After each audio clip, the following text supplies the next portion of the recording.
Hi friends, आप सबका स्वागत है अपने चैनल नॉर्मल सोच पर। रूस ने कहा हमला मत कर देना। इजराइल के खिलाफ ईरान को मिला रूस का साथ। गाज़ा में इजराइल और हमास के बीच जंग में अब तक करीब 42,000 फिलिस्तीनी मारे जा चुके हैं। वहीं 1 लाख से ज़्यादा लोग घायल हैं, हजारों की तादाद में लापता है। मगर अब जंग का दायरा लेबनान, ईरान तक बढ़ गया है। लेबनान में इजराइल हमले लगातार जारी है। इस बीच रूस ने बड़ा बयान दिया है। अब सवाल उठ रहा है कि क्या पुतिन इस नई जंग में सीधे एंट्री के मूड में है। इजराइल के खिलाफ और ईरान के साथ खुलकर रूस आ गया है। रूस ने इजराइल को उकसाने के लिए पश्चिमी मुल्कों को आलोचना की।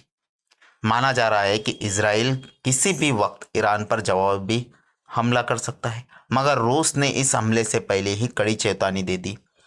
रूस ने कहा कि अगर इजराइल ने हमला किया ईरान पर तो उसको इसके गंभीर परिणाम भुगतने पड़ेंगे।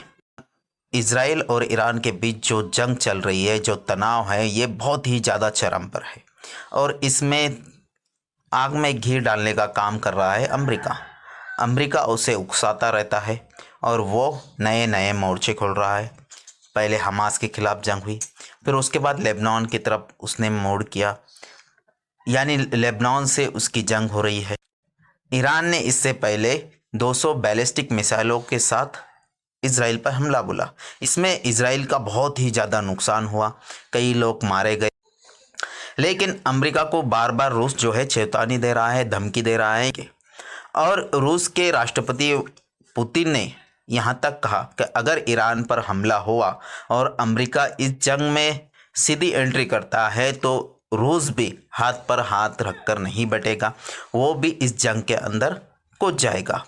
तो इसीलिए बार बार जो है अमेरिका इजराइल को समझा रहा है कि वो ईरान से ना उलझे। अगर वो ईरान से उलझता है तो उसको 2 दुनिया की बड़ी महाशक्तिशाली देशों से उलझना होगा। 2 सुपर पावर देशों के खिलाफ उसकी जंग होगी और इतनी पावरफुल अमेरिका अभी के हालात में नहीं है कि वो सीधे चीन से और रूस से एक साथ उलझ जाए। उसके पास नाटो है, लेकिन नाटो भी इतनी पावरफुल नहीं है कि इन 2 महाशक्तिशाली देशों के सामने नाटो टिक जाए। क्योंकि अगर ये जंग बढ़ती है तो ईरान के तरफ से मुस्लिम देशों को खड़ा होना पड़ेगा।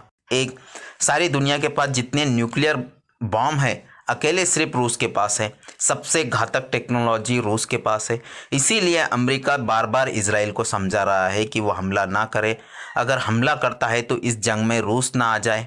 अगर रूस आता है तो अमेरिका उसका सामना नहीं करेगा, क्योंकि हर बार अमेरिका रूस के सामने आने से कतराता है, डरता है। कहीं उसका जो तख्त व ताज है, जो नंबर 1 की उसकी पोजीशन है, वो छीन न जाए और रूस उसे जंग में हरा ना दे। इसीलिए जो है, लेकिन अमेरिका भी अब जो है प्रेशर में है। कहीं उसे लगता है कि ईरान की मदद करने के लिए रूस आ जाएगा और इजराइल अमेरिका के बगैर नहीं चल सकता है। इजराइल क्योंकि उसका नाजायज़ बेटा है, तो इस बेटे को बचाने की कोशिशें अमेरिका कर रहा है कि वो सीधा ईरान पर हमला ना करे। और ईरान इस जंग में सीधा हमला किया जाता है तो इसका मतलब है कि यह आलमी जंग की तरफ बढ़ जाएगा। कि अमेरिका अगर इस जंग में कूदा तो हम भी हाथ पर हाथ नहीं देकर नहीं बैठेंगे। और जिस तरह से चाइना अपनी मिलिट्री जिस तरह से खाड़ी तरफ रवाना कर रहा है, अरब की खाड़ी की तरफ भेज रहा है, अरब भी समुद्रों में भेज रहा है, अरब की तरफ रवाना कर रहा है, तो इससे अमेरिका के ऊपर और ज़्यादा टेंशन है। क्योंकि अमेरिका का सीधा मुकाबला चाइना से ना हो। अमेरिका ये भी जानता है कि इस जंग में चाइना और रूस एक साथ ना आए। इसी वजह से जो है इजराइल ने ईरान के ऊपर हमले करने से कतरा रहा है। चीन और रूस की एंट्री ना हो जाए।